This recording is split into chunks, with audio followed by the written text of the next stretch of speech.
Hey mama, by now you've already listened to the stages of labor and how to breathe and push through your labor and your birth. And you've looked at the PDFs, you've gotten that idea down, and now we're here together so you can visually see some of more of what I'm talking about. And I think that's important because visually you seeing this and versus this is helpful, okay? So let's start off with poor pushing advice. It is go ahead and inhale and then push with all your might and bear down as if you're having a bowel movement. And that is not helpful because our pelvic floor does not push out our baby. The uterus actually does. And based off of what we've seen in movies and what providers are suggesting, you would think it's the pelvic floor that's actually pushing out the baby. But it's actually the uterus. The uterus is beautiful. And as you contract, the bottom of it, the cervix, starts thinning and opening, and it builds up this strong muscle on top. So now the top of the uterus is stronger and it's pushing down. It is the fetal ejection reflex. Now, a lot of women miss this because they are not there yet, and their provider has said, push, push, push, push with all your might, straight as if you're having a bowel movement. When what might need to happen is once you've hit 10 centimeters, if you have been checked, it doesn't mean your body is ready to push. And I know that that's a hard thing to wrap your mind around because we've been told forever, 10 centimeters, push, push, push. But oftentimes the uterus, because it has been working to thin the cervix and dilate the cervix, and it's got all that muscle strength on top to push out baby, that often it needs a little bit of a break before it's ready to go whoom, and push the baby out. And so a lot of women miss the reflex because of the instructions that they're given. So I want to let you know that it is not uncommon for your body to hit 10 centimeters and need a moment before the uterus goes whoom, and then you can't control it. The best way to describe what this is like is actually with the bowel movement, which is if right now you didn't have to have a bowel movement and I said, hey, you should go to the bathroom and go poop, you would probably strain, right? You'd be like, I can't, I'm not ready, and you'd be pushing. And you would be using your pelvic floor and straining them. But there is another way. What if I said, hey, at any point that you have to go to the bathroom, just go. I won't ask any questions. And your body gives you the sign of like, ooh, I need to poop like right now.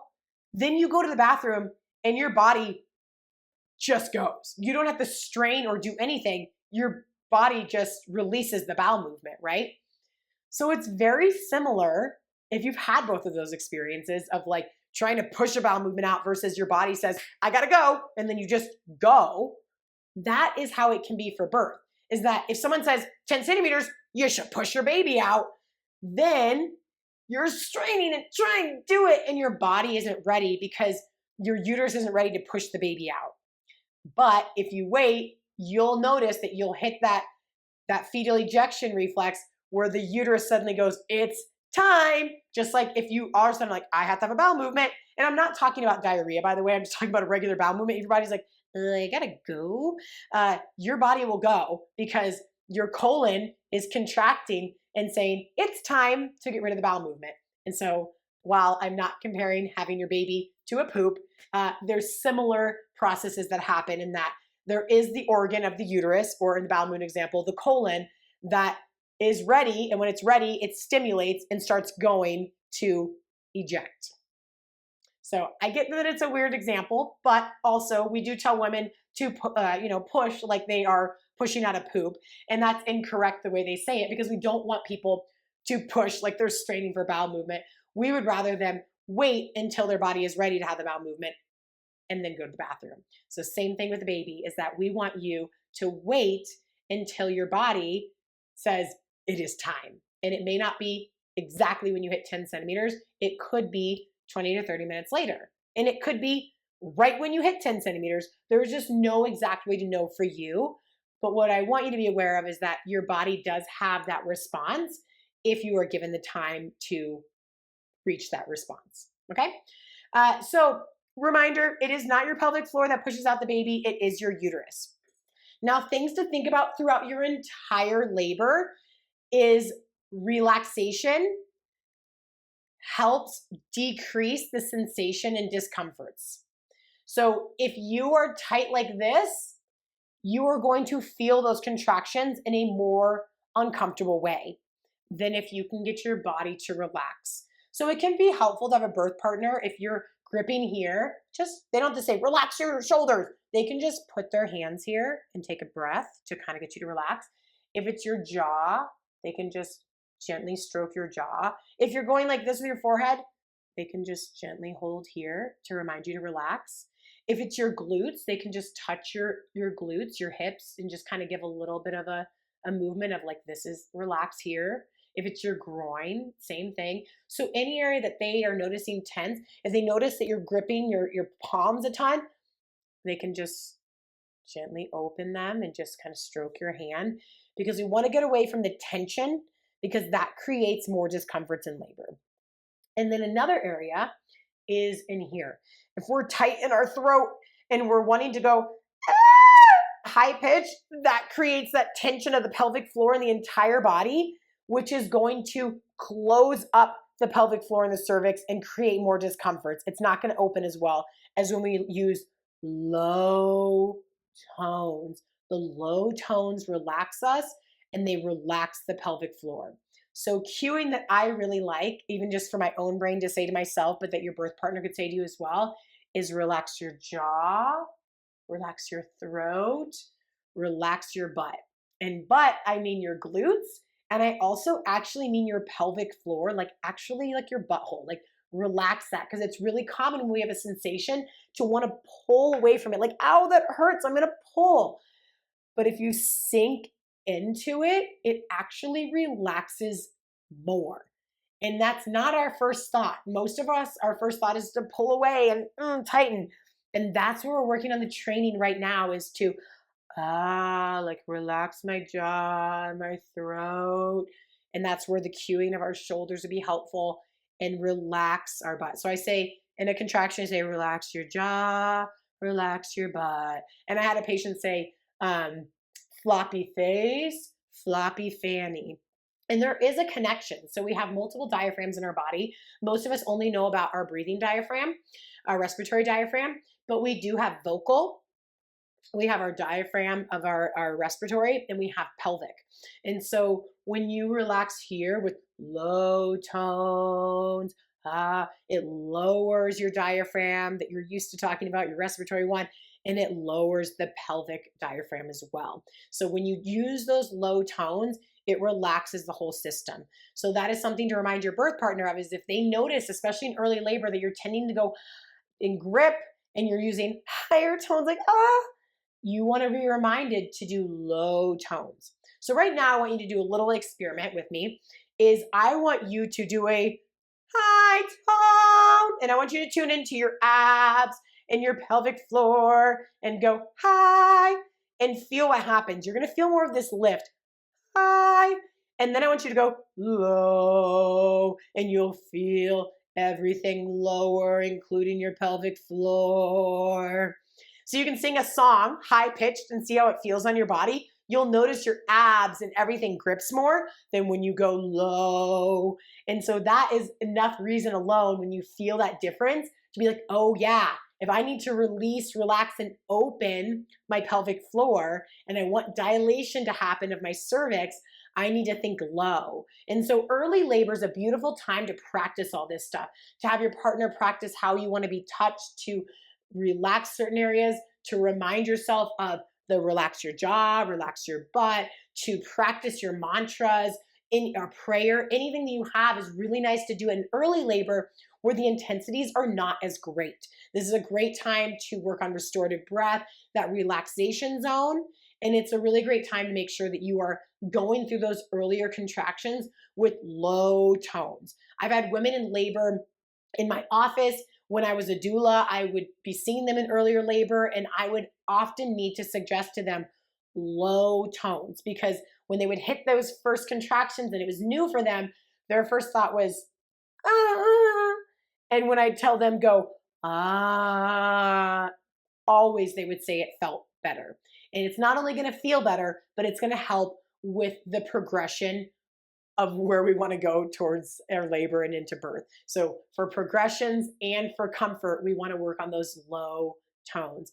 So, I'm going to give you an example of what a labor contraction can sound like, because I think if you hear it first, it makes it a lot less weird when you're making the noise. And it is a low animal sound. Like a woman in labor sounds like an animal, because guess what? Even though my 8-year-old liked to tell you that we are not animals, we are. And I remember doing that when I was in second grade. I was like, we are not animals. Humans are not animals. And it's so funny now to be like, that's funny. I thought that. It's like, no, we are an animal. We're a mammal. We're just one of the many species. And so it's okay for us to sound like an animal. So a labor contraction, I highly encourage, and most people just naturally do it, is closing your eyes and reminding yourself that most contractions are going to ramp up, up, up, up, up, up, up, and then go down. So almost always it's going to be like that bell curve, and you're going to have to go up, you're going to hit a point, and then it's going to get better. So it's going to ramp up in intensities, and then it's going to go down. And so for myself, a lot of times it'd be 45 seconds to 60. I'd hit here. I liked there to be a timer that I didn't look at, but that my husband could look at and be like, you're at 45 seconds or you're at 60 seconds. And then I would know, it's going to get less intense. That is something that I've used in some of my labors, but not all of them. And you're going to find what works for you. But knowing that they come up, they peak, and then come back down is really helpful. If you've ever had a Charlie horse in your calf, it happens more often than not during pregnancy, whether it's we're not getting enough electrolytes or water. You'll feel that if you've ever had one, that you start getting the cramp and you're like, oh, this is intense, intense, intense, intense, intense. And then it gets better and it wanes off. Contractions are basically the same way. And so keep that in mind, that as you're experiencing the contraction, that once you hit your peak, it's going to get better. Okay? So we want to be aware of that, because that's going to help us with the management of each contraction. And so us using our mantras during that time, maybe you're somebody who needs it time so you know when you've hit the peak. Maybe you don't want to know it all. You want to just stay in your own space, saying your mantras, your prayers, maybe you're counting your breath, your inhale and your exhale, and that's helping you get through it. You're going to find the thing that you like most in early labor. So I encourage you to use early labor as kind of your trial run through contractions of what you're going to want as those contractions increase in their intensity. Okay, so now let's dive into what does that breath sound like, that animal breath that I was just talking about, which is going to be something that might surprise you when you first make this sound. So I want to make it for you so it doesn't seem surprising, okay? So you're going to notice I close my eyes, I relax my jaw, and in my head I'm going to say, relax your jaw, relax your butt. And I'm going to make a low tone so that it helps relax those areas, okay?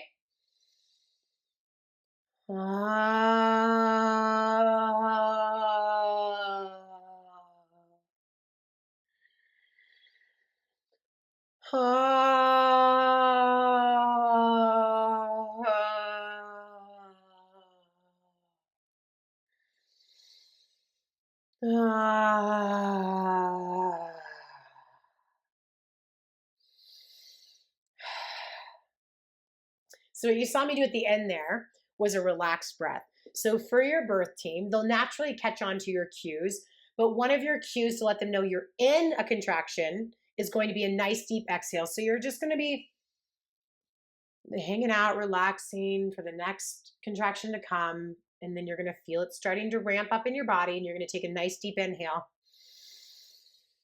And that's their cue that you're starting contraction. But then if they're not cued in, they'll hear you, and then they know you're in a contraction. And then at the end of all those, when they know that you're coming out of that intensity, so you've come up, up, up, up, up, you've peaked in that contraction, you're still breathing, but now you're out of it, you're going to have a relaxed breath of, like this relief, relaxed breath. And that cues them that you're out of it. And they're also likely to see shifts in your movements. Maybe you open your eyes, but they're going to notice that getting into it, ramping up, and then you coming out of it. So it's a nice deep inhale and then a relaxed breath. So for early labor, the breath is not anything too complicated. The contraction portion is a nice deep inhale and a nice long exhale, because it is going to be just a nice diaphragmatic breath. And then in the relaxation zone, when you're not in a contraction, you just have regular breaths that are restorative. They might be a little bit deeper than usual, but they're not this deep inhale. So what that will look like will be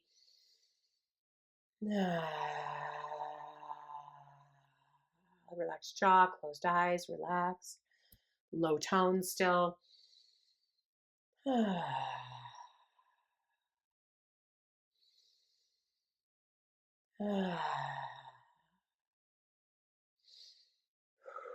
And now you're in relaxation zone.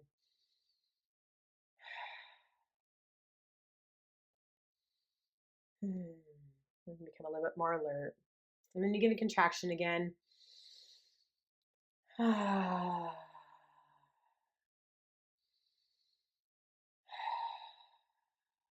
you get out of it. And then you're back into your regular breaths. And that's because early labor, those contractions are not as intense usually. Now, somebody might start labor and it's intense from the start till the end. So there are always exceptions.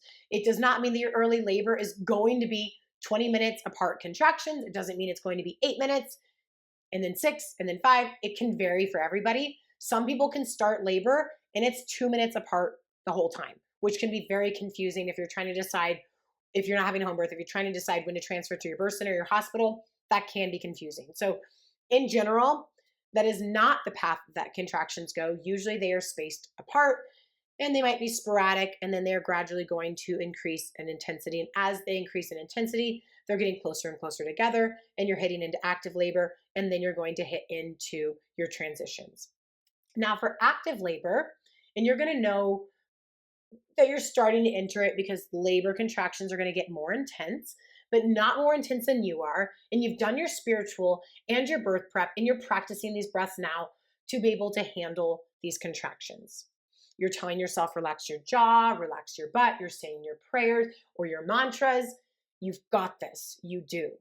But what does this active breath look like? Well, because it's going to be more intense, we're changing up our breath pattern.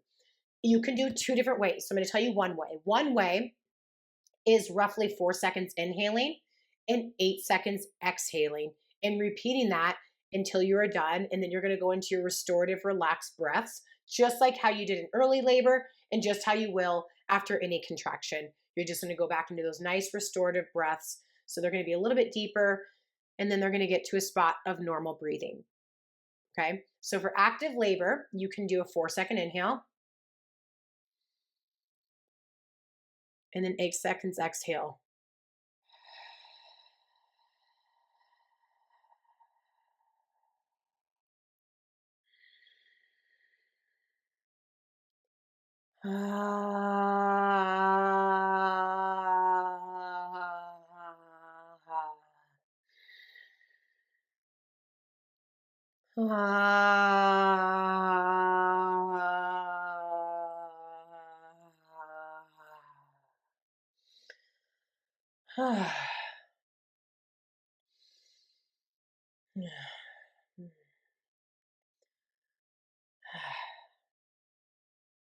So it might take more than just 2 cycles of 4 seconds in, 8 seconds out.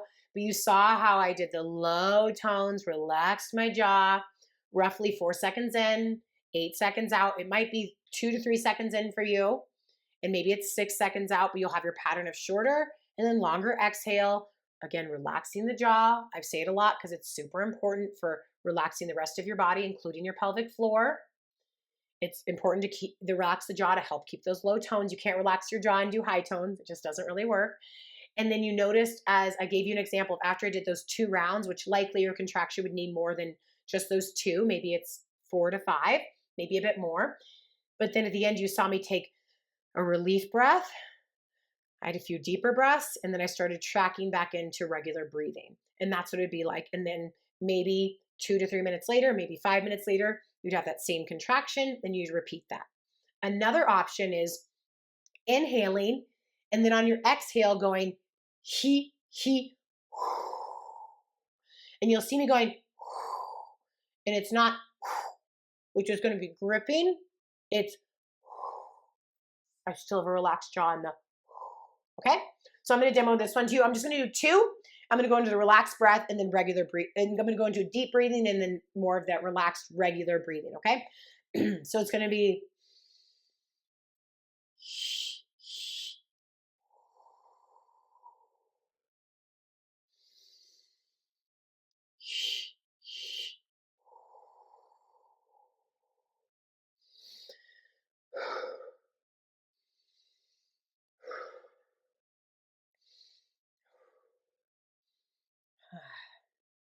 so that's the relaxing getting out of it. So just like if you were like do a sprint and you have your breath during the sprint, once you're done with the sprint, it takes you a little bit to inhale, exhale, and get back into your regular breathing. Okay. So the biggest thing if you're practicing the hee hee hoo is I want you to pay attention to how you can keep your face relaxed through that. Okay. If you do the 4 seconds in, 8 seconds out, ha, you keep your mouth and you drop your jaw. So practice that so you can see how you can maintain that relaxation through those different cues. Okay, now we're going to talk about pushing. And we know that poor pushing advice is inhaling and then holding your breath and bearing down. We know we don't want to do that, right? Because we've talked about it already. And now you are smarter than that to listen to anybody who tells you to do that. You're going to know that you want to breathe through this. You want to relax your pelvic floor and you want to let your uterus do its thing. So 2 things real quick before we dive into the breath or what it could look like is keep in mind what I already mentioned is that oftentimes you can reach 10 centimeters in your body.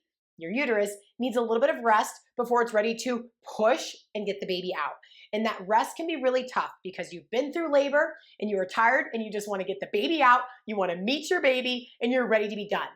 But I encourage you, for the sake of the entire process, including your pelvic floor, that resting might be exactly what you need.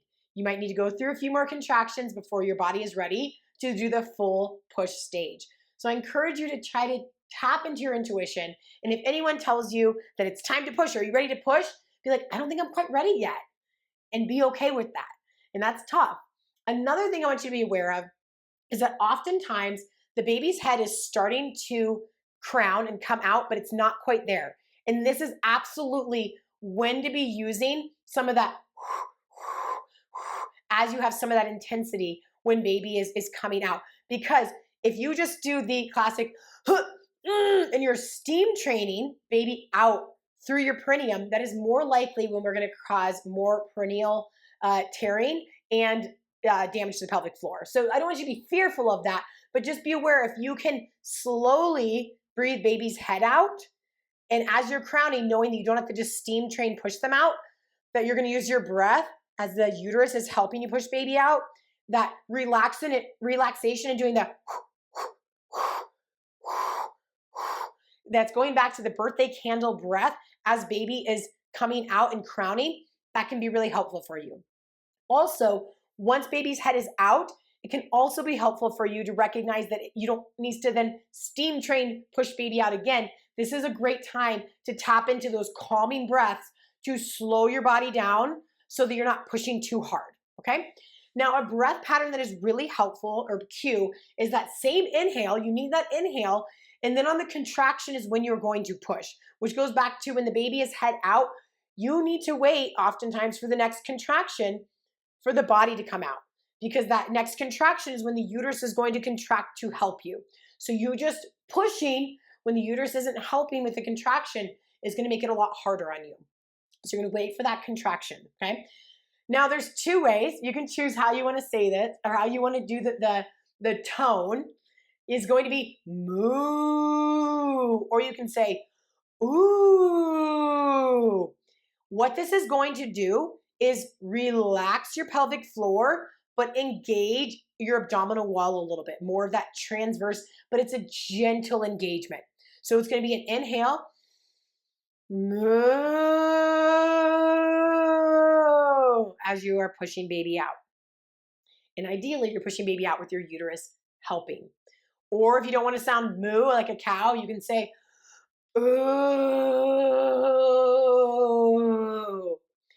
It is important to still relax your jaw. This will be an intense sensation. However, the last thing we want you to do is to hold your breath and bear down. So the ooh is helping you with the exhale. So all of these we want you to practice. We want you to practice just that regular diaphragmatic breath in early labor, active labor where you're going to go he, or the 4 seconds in, 8 seconds out. We want you to practice the blowing out birthday candles that can be used during transition to hold your body from pushing when it wants to and it's not quite ready yet. So that's the, or it's the, and then when you're ready to push, you are going to utilize more of a, oh, where it's going to engage your abs, but relax your pelvic floor and encourage the exhale. So there's not too much pressure on the pelvic floor. When we go, that's pressure, I want you to try that actually. Go, and make sure straining. And then I want you to go, and feel the difference on your pelvic floor because you really can feel the difference. And then I want you to note when baby is crowning and it's really intense and you're trying to keep your body from just pushing it out and straining and pushing, you can use the birthday candles or to ease you contracting and pushing out because you don't want to just do this because that can create too much pressure all at once on the perineum. Okay, we went through a lot. Review this, look at the PDF to guide you, and practice these things.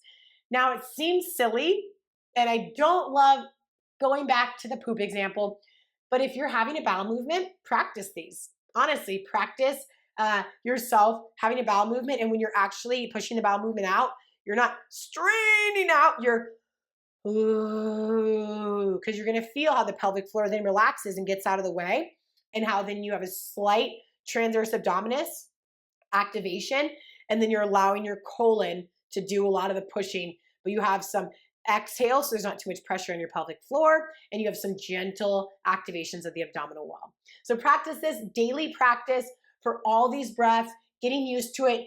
Teaching your partner these breaths as well is going to be incredibly advantageous for you when it comes time for the big day.